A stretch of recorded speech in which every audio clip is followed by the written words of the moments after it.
Paper leak के मुद्दे पर शुरू हुआ कॉकरोच जनता पार्टी का एक सोशल मीडिया अभियान अब खुद सवालों के घेरे में है।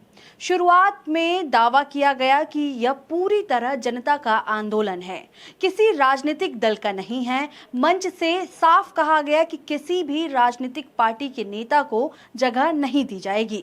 लेकिन जैसे जैसे आंदोलन आगे बढ़ा, तस्वीर बदलती दिखाई देने लगी। दिल्ली के जंतर मंतर पर चल रहे अनशन के दौरान अलग अलग राजनीतिक दलों के नेताओं की मौजूदगी और समर्थन की अपील ने सोशल मीडिया पर नई बहस छेड़ दी है। अब सवाल सिर्फ पेपर लीक का नहीं है, बल्कि आंदोलन की दिशा और उसके राजनीतिक स्वरूप का पर भी सवाल उठने लगे हैं।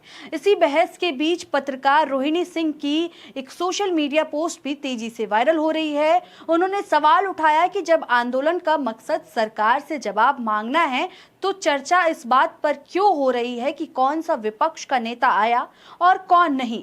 क्या इससे आंदोलन का असली मुद्दा पीछे नहीं छूट जाता? आइए समझते हैं कि आखिर पूरा मामला है क्या।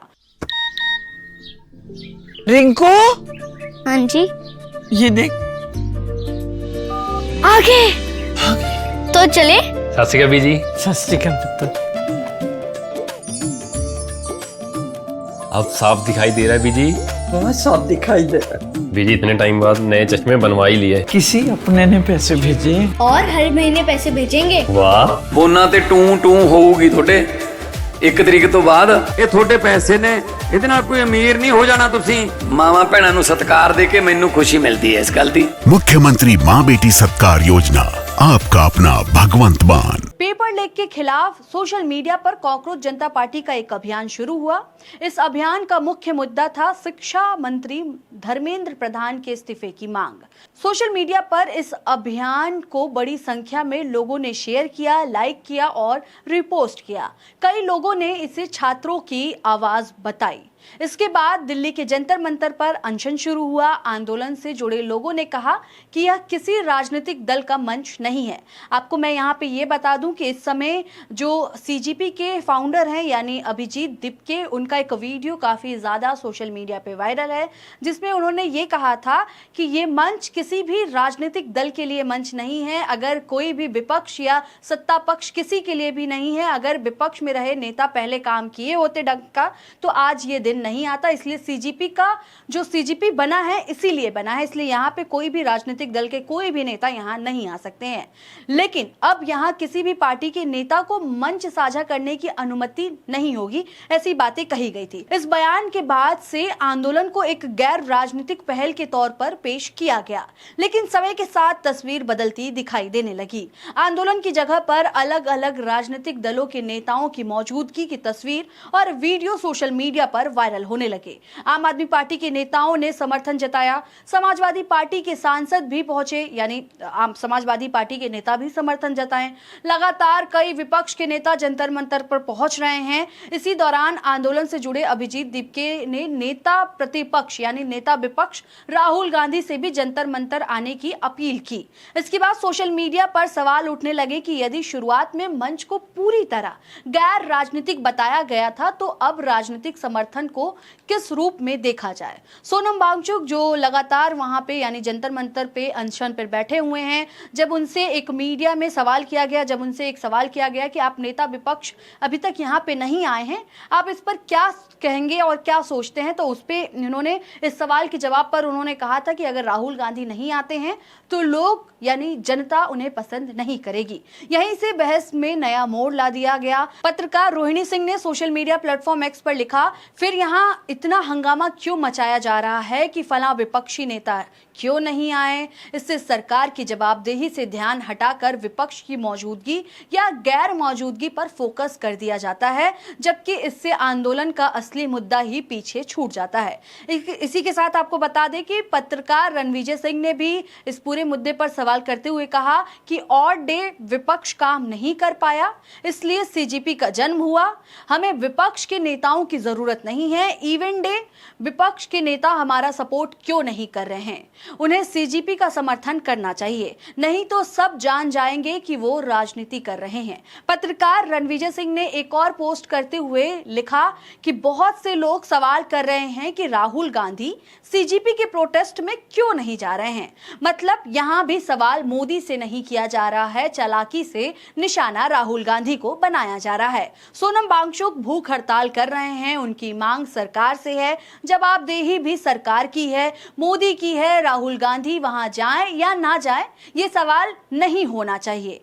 आपका फोकस ये होना चाहिए कि मोदी सरकार कितनी क्रूर है और आपकी सुन क्यों नहीं रहा है। बाकी जो लोग सवाल पूछ रहे हैं, सवाल उनसे भी है कि सोनम वांगचुक भारत जोड़ो यात्रा में क्यों नहीं जुड़े। जब ईवीएम, वोट चोरी, एसआईआर के खिलाफ राहुल गांधी आवाज उठा रहे थे, तब सोनम वांगचुक ने साथ क्यों नहीं दिया। तब तो किसी ने नहीं पूछा कि सोनम वांगचुक खामोश क्यों हैं। इसका मतलब है कि राजनीति कर रहे हैं। सबकी लड़ाई अपनी अपनी है, सोनम वांगचुक और सीजेपी की लड़ाई अपनी है। आपने अपने प्रदर्शन की शुरुआत ही इससे की कि विपक्ष खराब है। अब जब भीड़ नहीं जुटी, लोग साथ नहीं आ रहे हैं, आप उसी विपक्ष को अपने साथ आने को कह रहे हैं, उल्टा धमका भी रहे हैं कि आपको लोग जान जाएंगे। जबकि आपको अपनी ये धमकियां मोदी के लिए रखनी चाहिए, जिसका नाम भी आप लोग नहीं लेते हैं। धर्मेंद्र प्रधान अपनी कुर्सी पर अपने मन से नहीं बैठे हैं, मोदी ने बैठा रखा है। इसलिए सही जगह टारगेट कीजिए। विपक्ष को खराब बताकर आप मोदी को ही मजबूत करने में लगे हैं। फिलहाल तो ऐसा ही लगता है कि आप मोदी को मजबूत बना रहे हैं और विपक्ष को कमजोर बनाने की कोशिश कर रहे हैं। आपको बता दें कि इसी के साथ एक और यूजर दिनेश पुरोहित ने भी अभिजीत दीपके की वीडियो को शेयर करते हुए लिखा कि जब सीजीपी को किसी राजनीतिक पार्टी का समर्थन नहीं चाहिए था तो अब क्यों रो रहे हैं। अब राहुल गांधी से समर्थन मांगने की जरूरत क्यों पड़ गई। सोनम वांगचुक को बलि का बकरा बनाकर राजनीति चमकाने की कोशिश की जा रही है। इसलिए सोनम वांगचुक को अनशन खत्म कर देना चाहिए या फिर उनके साथ सीजीपी वालों को भी अनशन पर बैठना चाहिए। इस टिप्पणी के बाद सोशल मीडिया पर दो तरह की राय सामने आई है। एक पक्ष का कहना है कि किसी भी जन आंदोलन को अगर व्यापक समर्थन मिलता है तो उसमें राजनीतिक दलों के नेताओं का आना स्वाभाविक है। उसके अनुसार इससे आंदोलन मजबूत होता है और सरकार पर दबाव बढ़ता है। वहीं दूसरा पक्ष ये भी सवाल उठा रहा है कि अगर शुरुआत में ये साफ कहा गया था कि मंच किसी भी राजनीतिक दल के लिए नहीं होगा, तो बाद में अलग अलग दलों के नेताओं की मौजूदगी और समर्थन की अपील को कैसे देखा जाए। क्या इससे आंदोलन की घोषित निष्पक्षता पर सवाल नहीं उठते। कुछ लोग ये भी कह रहे हैं कि असली मुद्दा अभी भी पेपर लीक और छात्रों का भविष्य है। इसलिए बहस का केंद्र सरकार की जवाबदेही, परीक्षा व्यवस्था और शिक्षा सुधार होना चाहिए, ना कि यह कि कौन सा नेता आया और कौन नहीं आया। राजनीतिक एक्सपर्ट का भी यही मानना है कि भारत में कई बड़े जन आंदोलनों को समय के साथ राजनीतिक समर्थन मिला। ऐसे में हर आंदोलन को पूरी तरह राजनीति से अलग रखना आसान नहीं होता, लेकिन अगर कोई आंदोलन शुरुआत में खुद को गैर राजनीतिक बताता है तो बाद में उसके हर कदम की जांच और सवाल भी उतने ही बारीकी से होते हैं। फिलहाल सोशल मीडिया पर यही बहस जारी है। एक और ये कहा जा रहा है सरकार से पेपर लीक पर जवाब मांग रहे हैं, वहीं दूसरी ओर आंदोलन की रणनीति और उसके बदलते स्वरूप पर भी चर्चा हो रही है। अब देखना यह होगा कि आने वाले दिनों में ये आंदोलन अपने मूल मुद्दे पेपर लीक और शिक्षा व्यवस्था पर केंद्रित रहता है या राजनीतिक बहस इसके केंद्र को और बदल देती है। इतना जरूर है कि सोशल मीडिया पर शुरू हुई यह मुहिम अब सिर्फ एक हैशटैग नहीं बल्कि व्यापक राजनीतिक और सामाजिक चर्चा का विषय बन चुकी है। फिलहाल जिस तरह से लोग कह रहे हैं, जिस तरह से सीजीपी के तमाम जो वहां पे लोग मौजूद हैं जंतर मंतर पे, उनका कहना है कि नेता विपक्ष को आना चाहिए,